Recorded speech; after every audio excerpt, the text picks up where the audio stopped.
at playing through the changes. So a couple of people have written comments this week asking how I and other players play through changes. One of the comments I heard was that they hear a lot of good chicken pickers, and often when they'll stop just before the chord change, and then they'll play something. But how do you weave your line or connect it into the next chord? So what I just played was a 12-bar blues in the key of A, and I'm just going to take you briefly through what I did. So the first 4 bars are just A, and that's what I was thinking about. However, when it goes to chord 4, now this is in the 5th bar, it goes to D, I start preparing going to a D, and I start to change my thinking. Instead of thinking I'm in A, I'm now in the 4th bar. I start thinking I'm about to move. It's almost like I'm going to the airport, I've got my bags packed, and I'm going to D for two bars. It's going to be great. I don't live in D land, but I'm going to have fun when I'm there, and I'm going to do the right method of getting there. And what I do is I play an altered lick that is from the 5 of D, which in this key is an A. So all I have to do is just play like an A diminished lick or an A altered lick, and that will take me there. I'm thinking about what note in D I want to land on beat 1 so it sounds like it's a really good resolution. It's the equivalent of just landing at the main airport, like you know you're in D land. Then I play some other D licks, because now I'm in D land, that's what I'm thinking about. But again, when I'm sort of halfway through that 2nd bar, I'm thinking about I got to go back to A pretty soon. And so how am I going to get back to A? So I could just weave the lick in D back to a very strong note in A and land on the first beat of the bar that A begins. Or I could use that same jazz process of taking the 5 of A and playing a line. I didn't do that this time. I could have done it. That would be taking an E altered or an E7 flat 9 lick and playing it.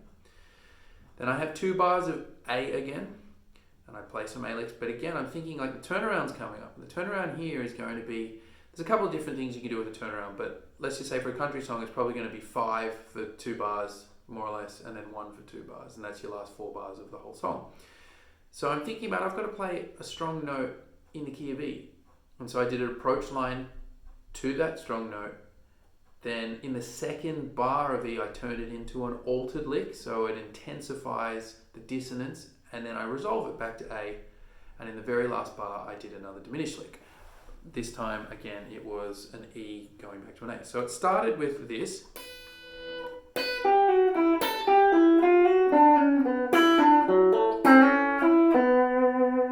So if I played with a jazz tone, that's just bebop line.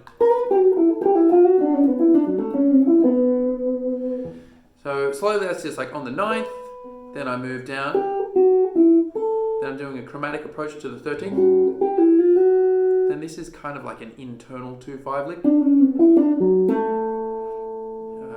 not purely a 2-5-1 lick, but it's hinting at that. This would be a 2-5-1 of A. Then I do a very common jazz thing of going, landing on the 9th, and now this is the point where I'm thinking I'm going to D. So I play an A altered lick, thinking that's the chord that my line is essentially coming from. So I go,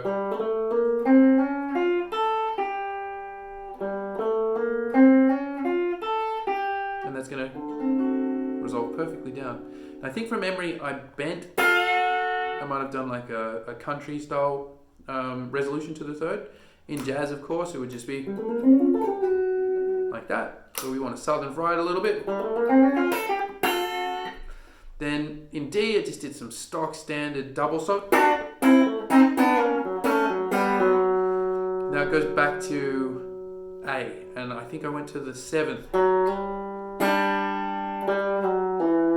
So I did a little interesting trick there where I went up to the flat 7th of an A7 chord, which is cool, but then I played a D in the top, so I was essentially hinting at an A7 chord, a suspension of that. So it sounded like I was just stalling the resolution a little bit. Now that's just an A sort of bluesy country lick. Now I know I have 3 8th notes until I've got to get to beat 1 of our E7 turnaround. So the note I'm going to aim for is the 5th. This is a B, so I'm going to do a chromatic approach. That takes me to it. So I get perfect. You know, it's like stitched in. It's like when you see someone invisibly mending a garment, you know, and you might have had a tear. It might be a really beautiful dress made out of silk or something, and you can't even tell that it's been stitched together because the master, alterationist has like found exactly where the seam is and where the weave is in the material, and they have just made their corrections so that it's essentially invisible. And that's what you hear when you're hearing someone playing great lines, is they're weaving in and out and working towards, so they're building tension, but there's never this break. When I get to this first chord, I do this. That's a whole bar, right? So I'm essentially, although it's an E, I'm kind of outlining a B minor 7 chord. So I'm implying a 2-5-1. But all of those notes are contained within E as well. And at this point I turn it into this chord.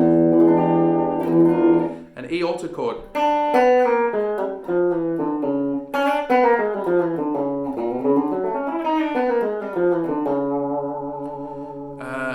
And I think, I can't quite recall what I played after that, but something like similar to the previous A lick.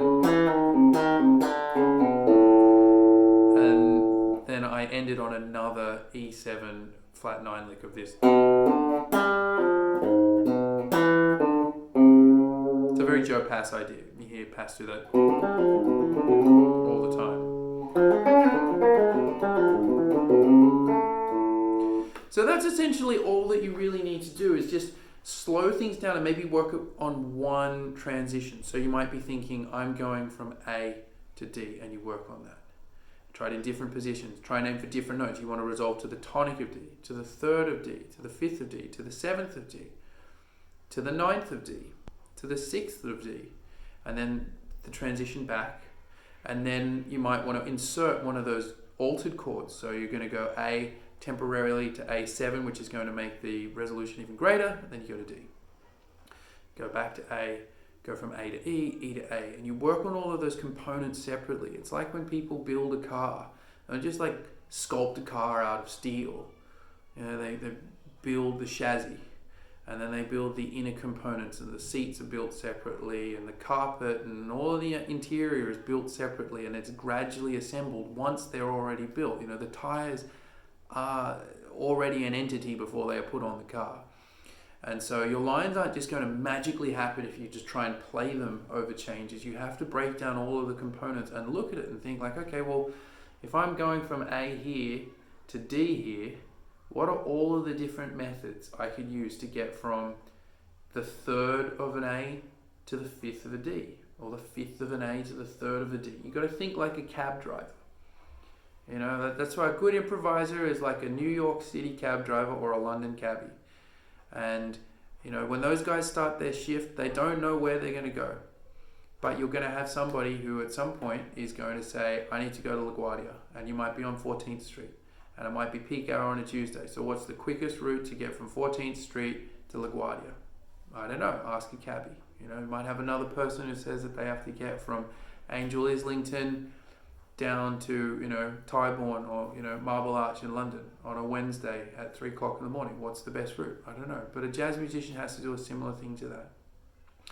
You might have 4 notes to get from a C sharp, which is played over an A chord, to an A in a D chord. And you have to try and connect them. How are you going to do it? Well, you got to work it out.